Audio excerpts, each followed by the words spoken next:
সে তাকে বড় করেছিল নিজের সন্তানের মত।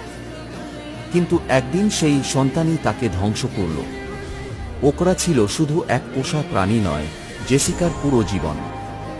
এটি একটি ডলফিন, জেসিকা তার নাম রাখে ওকরা। তারা একসাথে গেম শো করত, দর্শকদের মন জয় করত।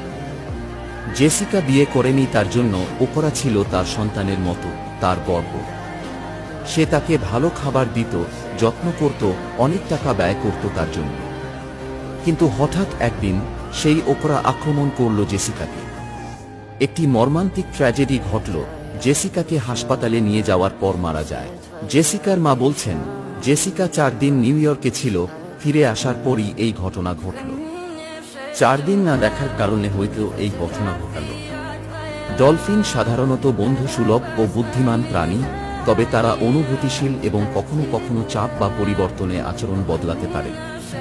বিশেষ করে বন্দি বা অচেনা পরিবেশে তারা হঠাৎ রাগ দেখাতে পারে।